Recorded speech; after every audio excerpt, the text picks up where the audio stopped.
Barry Eaton here, and welcome to Radio Out There. And my special guest, Judith Richards from TRTP, talking about anxiety.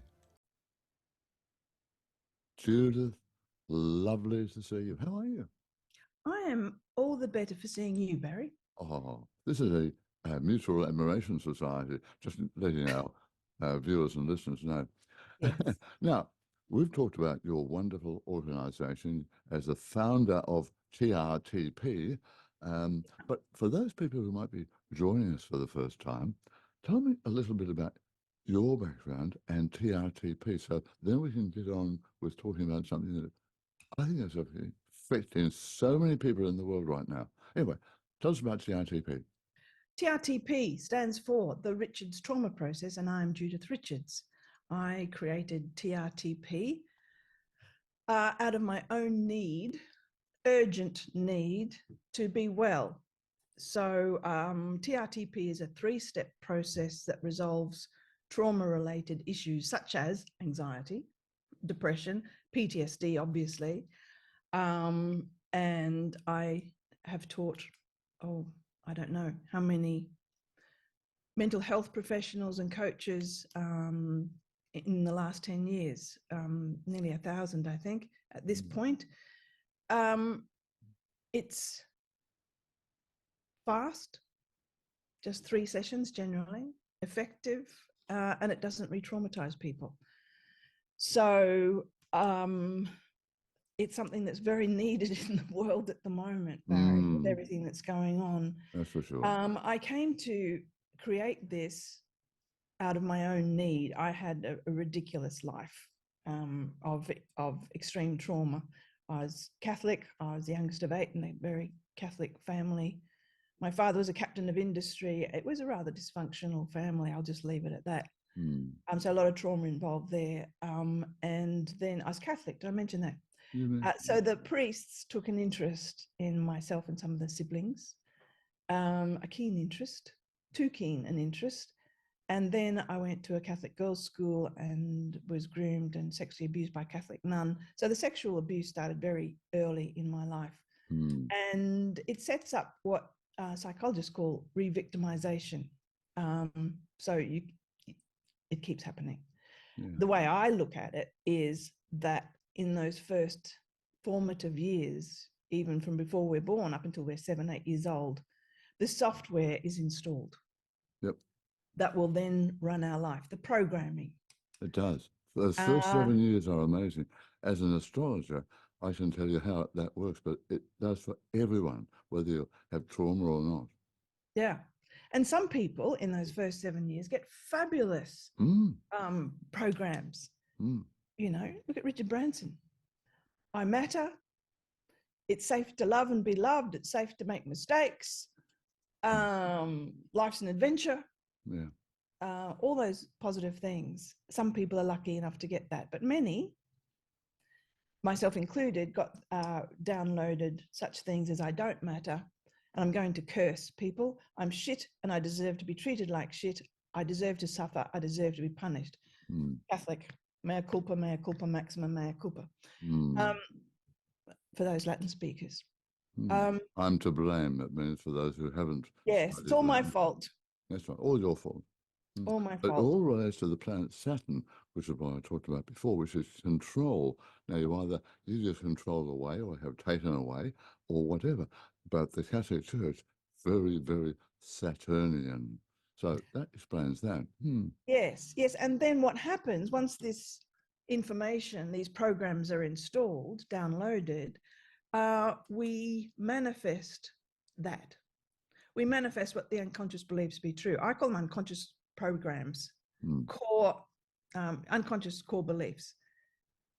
And then we go about our life manifesting that. So my life, you can imagine, was, by the time I was 18, I would introduce myself. Hi, I'm Jude. I attract violent lunatics. What can I say? It's a gift. Because that was the story of my life. You never told me that before about that. Yeah. So wherever I went, I attracted stalkers and rapists and abusers. Highly surprising. And I went up through the hierarchy of violent nutters until I found myself in my 30s with a homicidal psychopath, and he was into torture. So that went on for 9 years. At the end of that, the surgeons put my body back together as best they could and told me I'd be in chronic pain and chronic ill health the rest of my probably very short life. And as you can see, Barry, They're still here. I'm quite well. You are. I You're get wonderful. healthier and healthier. So I ended up, I won't go into the details, but I ended up with extreme an extreme PTSD breakdown, living above the shoe shop in Mullaney. Some people know where that is. I had several different personalities. I was living in hallucinations, psychosis. I was compulsively suicidal, but only for about 3 decades. And I found a way through. So I stayed away from the pharmaceutical industry. I stayed away from doctors. I did not want to be medicated. I wanted enough of my mind clear to find the way, because for some reason, I don't know why, I was optimistic that there was a way. I just had to find it, because throughout my life, somehow, in the most dire of situations, I always thought there is a way. I just have to find it. And I did. So people in Mullaney saw me go from what the teenagers called the mad beanie woman, because I'd walk around with a beanie on and really skinny and dirty and saying the same thing again and again, repeating myself, blah, blah, blah, 1,000 miles an hour. So I was known as the mad beanie lady, and people saw me go from being the mad beanie lady, walking up and down the street, getting lost. Really pathetic. I mean, the typical mad woman. They saw me going from that to going to this very, over a very short time. So I was mad for about, 15 months. And then I came good very quickly. And so people started bringing me their loved ones, and I just stepped them through what I had done to help myself, and they'd get well. And so more people came. I didn't set out to do this. It's just that's what happened. And then people started coming to me, asking me to teach them what I was doing. I said, I don't teach. They said, well, you do now. And the first group I taught in July 2014, there was a psychiatrist who specialized in PTSD in that group. And within the training program that I quickly set up, didn't know what I was doing. It was an 8-week program. And during that time, she cleared her books, so much so that the receptionists sent a delegation. The receptionist is in a big medical center where she worked, sent a delegation to ask her, what are you prescribing now? Is it legal? And are we implicated by being on the premises? She told them, no, I'm getting everyone off meds, because they'd been seeing her patients coming for many, many years and having no change. And now they're walking out well. And word started to spread. So, and now we've just started moving into the States. We have a few practitioners in various countries around the world, but we are focusing now on the States. There's a lot of pain everywhere you look. That's for sure. Well, I want to add to this, because in 2013, that's when I met you, and you helped me tremendously, because I was going through the very first bout of cancer I ever had. You helped me prepare, to get confident within myself, to understand what I was going through, to come to terms with my unconscious, all of these things. You helped me survive cancer. I have to tell you, you and everybody else right now, this is the lady that's done it for me, okay? So we go back a long way. No, thank you, Judith. So that's TRTP, that's you. That's a nutshell. There's a lot more to the story, but let's leave that one where it is, because I think so many people will be thinking now, whoa, but whatever you think, this works. Let me tell you, this definitely works. So let's get on to, we talked about the chaos in the world today. And one of the things is anxiety. So much anxiety. Now, let's start off with, how do you define anxiety? It's such a broad term, isn't it? It is, Barry. Mm. And it sucks. Mm. That's a good way of putting it. It's it's a, you know, it goes from mild to off the charts, as does everything. It's a spectrum. So the way I look at anxiety is it's the whole being screaming, "I'm not safe." It's the autonomic nervous system stuck in the hyperaroused state of fight and flight. So everything's, you know, fast heart rate, fast respiration, everything's sped up, fast thoughts. It's different from the free state of depression, which is the shutdown state. It's the hyper-aroused state where everything's going off. And so we get stuck in fight and flight. Some of us to that extreme point of PTSD, and of course that's another spectrum on top of anxiety, but PTSD is an anxiety state. So that's what it is. Everything's hyper-aroused. And why is it called? What's the cause? The mainstream definition of the cause of anxiety is basically victim blaming. Mm. You know, you have anxiety because of the way you think, because you catastrophize into the future. You create things going wrong into the future. It's your fault. If you could just stop that, your anxiety would go away. Change how you think, and that will change how you feel, which will change your behavior. Yeah. And that's great. But that catastrophizing into the future, as I see it, is not the problem. It's another symptom. Mm. It's a symptom because my whole being is in fight and flight. That's when it's extreme. Otherwise, it's, you know, comes and goes. The switch goes on. The amygdala fires. We produce adrenaline, and we go into that anxiety state. The way I see it is, and this is my model, is it anxiety is a symptom. You know, the catastrophic future, et cetera, it's all a symptom. The cause is dreadfulness that's happened in the past. My system has become overwhelmed and it's not working properly. My body is behaving as if that terrible thing that happened, and that one that happened, and that one when I was 9, and that when I was 15, and that one when I was 22, and that when I was 53 are happening now. What's happened is my system's gone out of whack, and the hippocampus, the part of the brain, I'm pointing at it, there it is. Can't you see? Yeah. It's shut down. It's not doing its job properly. Its job is to take an event once it's over and put it in the right filing cabinet, in the right lane, in the warehouse of memory, and shut the door and go, well, that's over. And we lock the door. And lock the door, and we're fine. We weren't the tiger's breakfast or whatever it was, and move on with our life. But what happens in a dysregulated system is the hippocampus shuts down, and those events are stored, instead of in long-term memory, they're stored in the unconscious, like a videotape loop. That's happening now, that's happening now, that's happening now, that's happening now. In extreme anxiety, it's all happening at the same time. With anxiety that comes and goes, it's triggered to, you know, it's turned on. So we're not responding to what's going on here and now. We're responding to things that happened in the past that haven't been put away in long-term memory. And the other thing is that mindfulness, yeah, sure, be here now, yeah, sure. But when my system is triggered to fight, flight, freeze, to fight and flight, I'm off. There's nothing that I can consciously do to stop it. People know about this. The conscious mind works 5% of the time.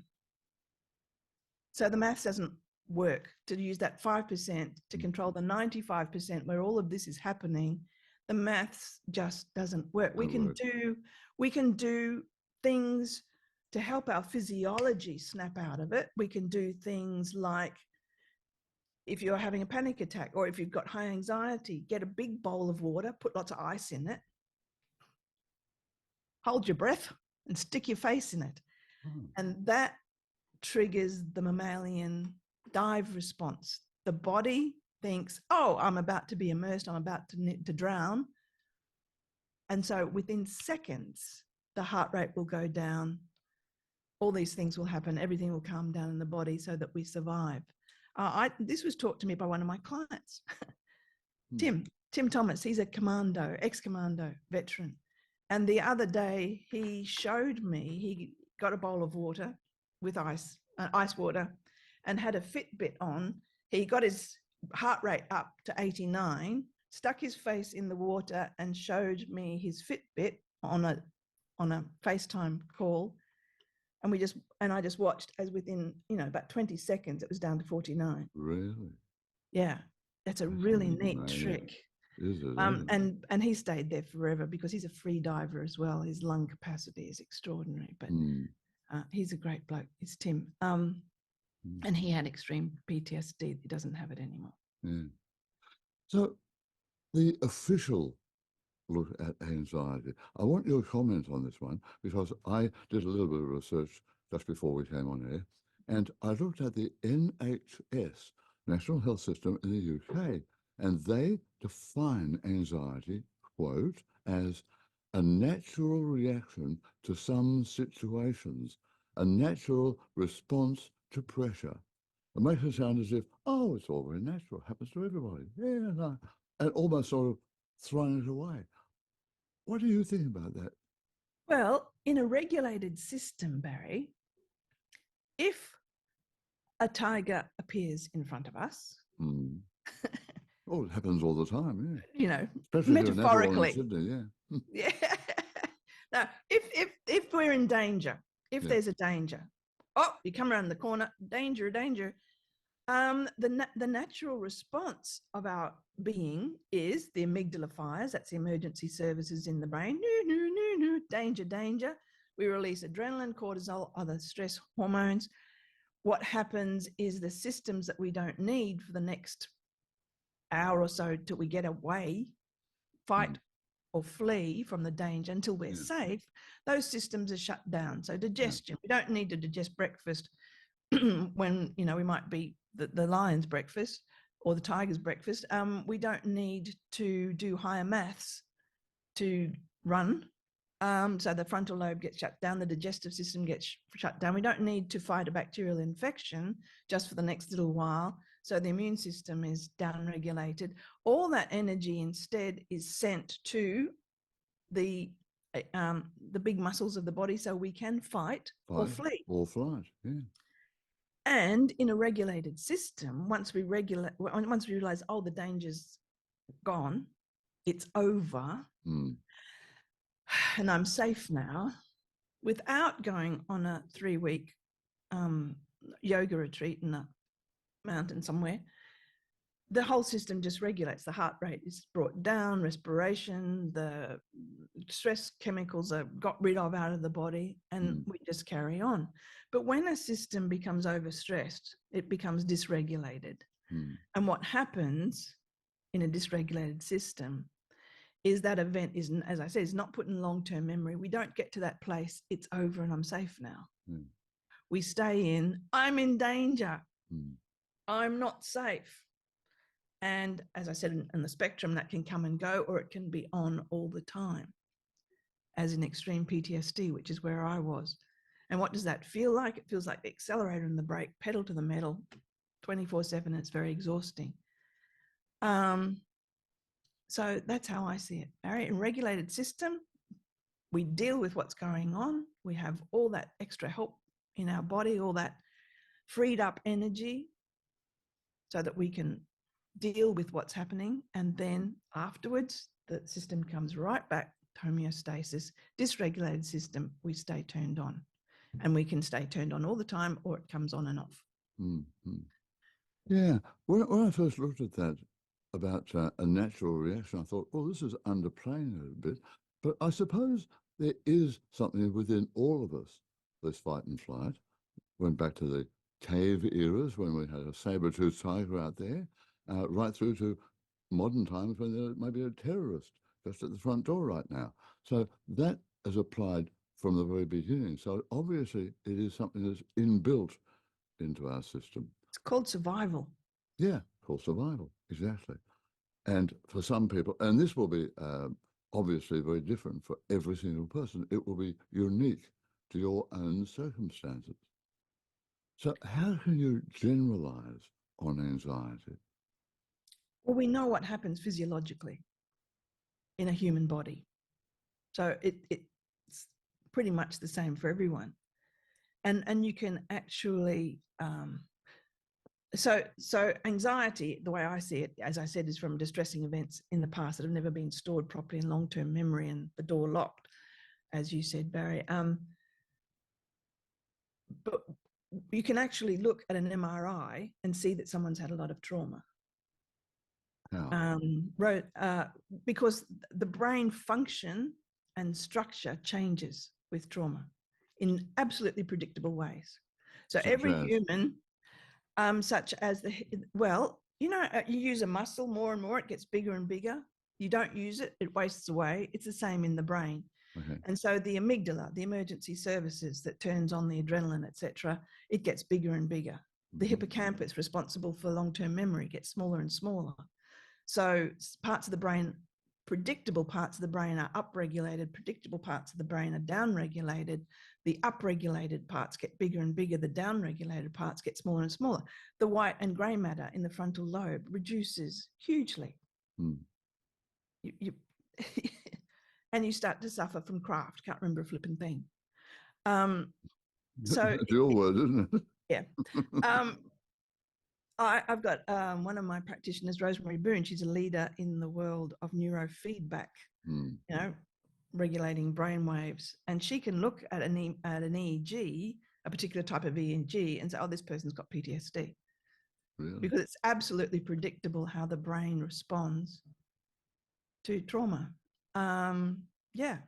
And so she's done some EEGs before and after TRTP with people with PTSD, showing trauma brain, absolutely predictable, normal brain, absolutely predictable. Oh, it's gone from that to that.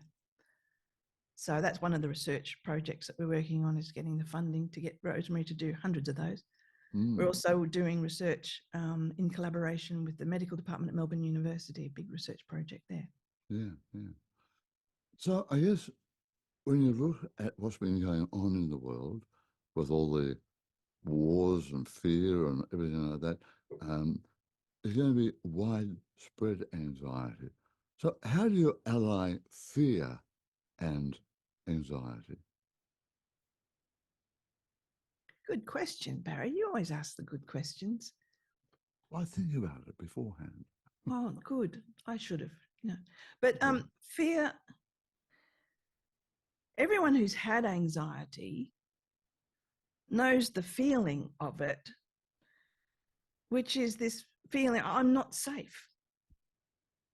And so we fear, we're consumed with fear. And, the fear out there triggers all the physiology within us. And fear, there's, two major types of fear: real fear and imagined fear. And our response is the same, because we have this wonderful facility as humans that our body and our unconscious believes absolutely what we richly imagine. So an imagined fear, we will react exactly the same way to as a real threat. And, media, certain powers that be, like to keep us in fear. Because when we're in fear, first thing that happens, fight, flight, freeze, frontal lobe shuts down. We lose our cognitive abilities. And so we're much more manipulable. That's right. Well, look, that's happened broadly over the last few years with the pandemic and all the medical control and lockdowns and the fear, if you don't do what we tell you, you will die. And if you don't do what we tell you, you can't work here. There are still people in Australia, police, fire brigades, AMBOs, all sorts of people who were fired because they Nurses. They wouldn't give in to what they were told to do. So imagine the fear that is still within them right now. So fear has been a tremendous catalyst in the last few years, hasn't it? So the widespread Horrific. anxiety must be right across the community. Well, the statistics are that mental health issues have Yeah, through the roof. through the roof, and particularly in young people. Yeah. It's just horrific. There are children who are trying to commit suicide. And the resources are not, well, the resources. The system doesn't work to turn off the anxiety, depression, or whatever it is, which is what my process does. It just turns it off, as long as the client is fully engaged and wants that, of course. But yeah, a couple of years ago, towards the end of the pandemic, there was a royal commission into the Victoria is a state in Australia, into the Victorian mental health system. And I remember Penny Armitage, the chair of that royal commission, fronting the media to give the results. She said, I can sum up our findings in 2 sentences. 1, the mental health system in Victoria has catastrophically failed. 2, it has catastrophically failed for decades. We have to do something that works. So what does the government do? Throws money at those systems that have just been proven to catastrophically fail. So you have anxiety, you go to a mental health professional, and it's not their fault, it's what they're taught. And they'll do some of the talk therapies with you generally. Cognitive behavioral therapy, acceptance and commitment therapy, all the different ones. But the thing is that the whole premise is change how you think, that will change how you feel, which will change how you behave. But the problem is you're using that 5% of the brain, conscious mind, to control that 95%. The maths just doesn't. It's like holding balloons underwater, and you can consciously change how you're thinking, and you're holding the balloons underwater. You reach a crisis of exhaustion, and all the balloons just pull back up again.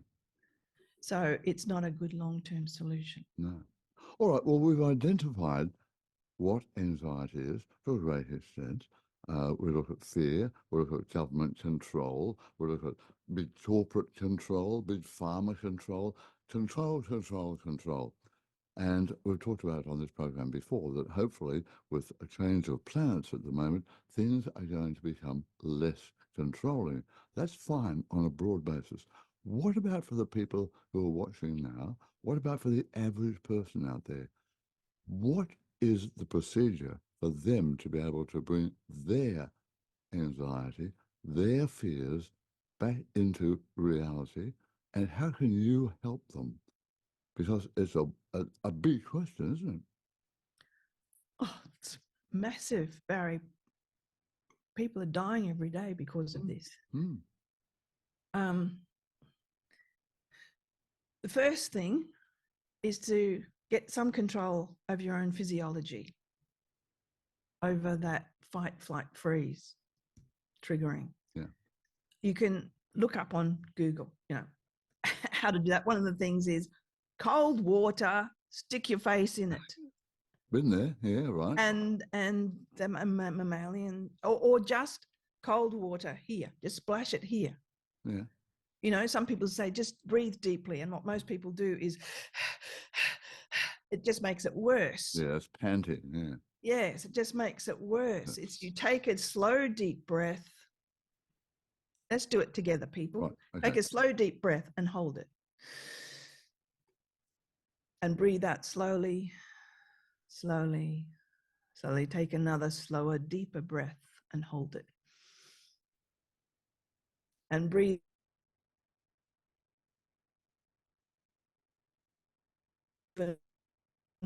more slowly. Deep breath in. Hold it.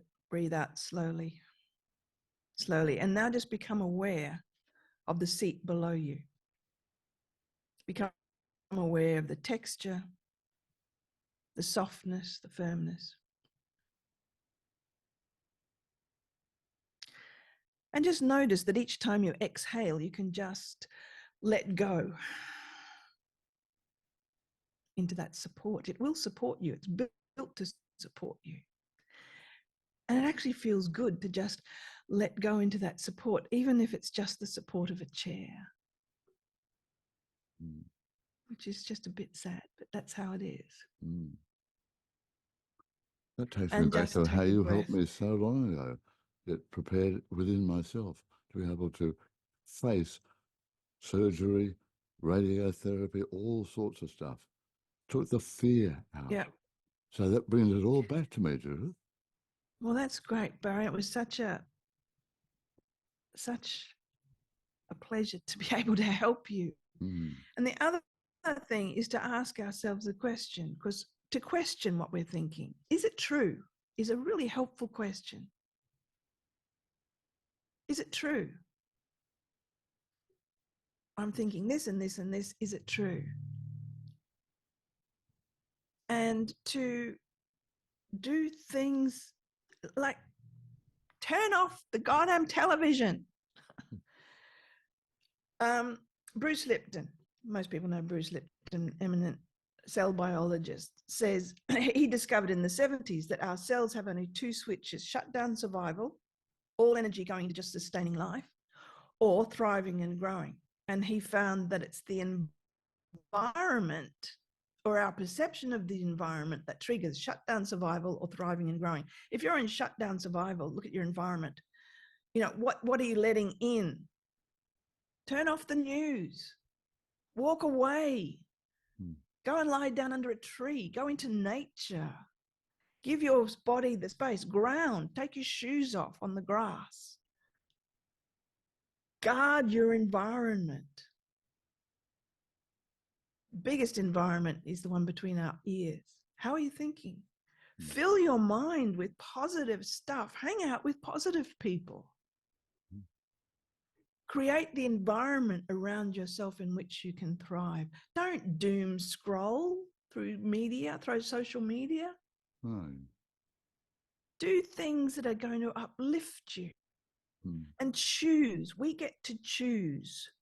That's our superpower.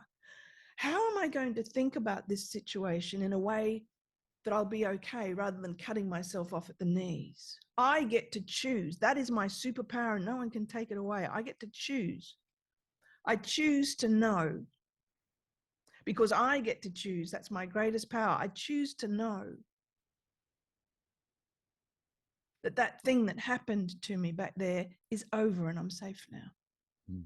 I choose to know that I get to choose what information I let in, the environment that I create around myself.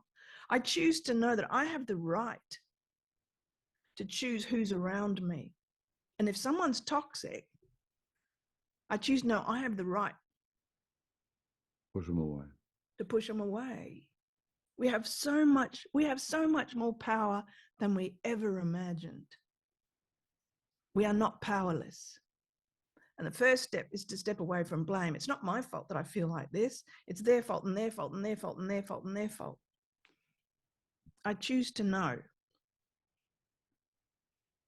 that I actually have the power to create a decent life, a good life, that I deserve a good life, that I matter.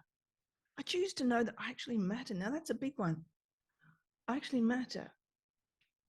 And I deserve to be treated with care and respect. And I choose that from this moment, I'll treat me with the care and respect, with the love that I so richly deserve. Why? Just because I matter. Just because I'm here. So there we are. I think people should record what you just said and use it as a meditation, because that is so wonderful. And that sort of summarizes a lot of TRTP. It's not everything, but it really summarizes what you and your practitioners can do with TRTP. Yeah. What we do is bring people from I'm not safe to it's over. It's over. And I'm safe now. And we will be in May of 2024 releasing programs just for the general public. Good. What can I do right here, right now, because I'm not very good here. And so we'll be giving people education and things that you can just click on and follow along and bring yourself back. Fantastic. So Yeah. how will people be able to access these? That's a really good question, Barry. Hmm. They go to our website, trtptherapy.com, trtptherapy.com, and go to the client that you arrive on that page, and it says, are you looking for a practitioner or are you looking for trainer? Go the practitioner way. You don't actually have to find a practitioner to get the help. There will be an area of the website set up where you can go and get some tools that you can use immediately and educate yourself. It's so important that we educate ourselves. There's power in that. Why am I feeling like this? What's happening? We have to take self-responsibility somewhere, don't we? We can't all say, oh, you fix me up, which is what most people do. Go to the doctor. Oh, I've got this problem. Fix it up. Oh, tablets, great. Will they fix me up? Of course they will. Okay, bye. They don't. Yeah, they don't. And the first question that a practitioner will ask a potential, client who's wanting some help is, on a scale of 0 to 10, 0 being I don't want to be well, and 10 I'll walk over broken glass to be well. Where are you on that scale? You have to be up the motivated scale and the motivated end of the scale. As Seneca, the great philosopher, said, it's part of the cure to wish to be cured. That's right. So the right answer is, when the practitioner asks you that, is to say, where's the broken glass? I'm ready to walk on it. Yeah. I just up But that. why not? If you aren't end. prepared to go to extremes, then what the hell? Yeah. And that we don't have to be in pain. No. We're led to believe that we are, and that's just how it is. I have so many people, when I was in practice, coming and say, I've been told that, I'll have to be on medications the rest of my life, that this is just something I have to learn to manage. I did a webinar for mental health professionals recently called Trauma Informed or Trauma Effective, because there's lots of training in being trauma informed. It doesn't fix anything. Management is where most mental health is aimed at. Let's manage the symptoms. No, let's just fix the bastard. Let's just do it. Precisely. So, Judith, we have to leave in a moment, but you're going to America very shortly, you were saying, into the States. Yes, yeah. I spent a bit of time last year in the States. We're getting more and more practitioners over there. It's the reception in the States is people are just loving TRTP. Ooh. It's just because it's it doesn't take years and years to learn as a practitioner, and it actually works. As long as to be a practitioner, what skills do you need to have to start off with? Mental health professionals, obviously, but also coaches. Life coaches, health coaches, also some body workers. As long as you had some dealing one-on-one with people in a caring profession. Nurses are great. Nurses are so intuitive, and nurses know when someone's going downhill before a doctor does. So it's not that we accept everyone. It's an interview process. So it doesn't matter, if someone has 3 PhDs, we may not accept them into the training. Because our ethos is one of kindness and generosity. So we don't. Some people are just unpleasant, Barry. I've noticed that. So we don't I've worked with a few over the years. Yeah, so we don't accept them into the training, because the training's not the end point. We have a big practitioner community at the end of that. But we are working really hard at the moment to get out into the community, into the public. We're looking at, my biggest question at the moment, how can we help the greatest number of people the most effectively? So that's what we're looking at. Fair enough.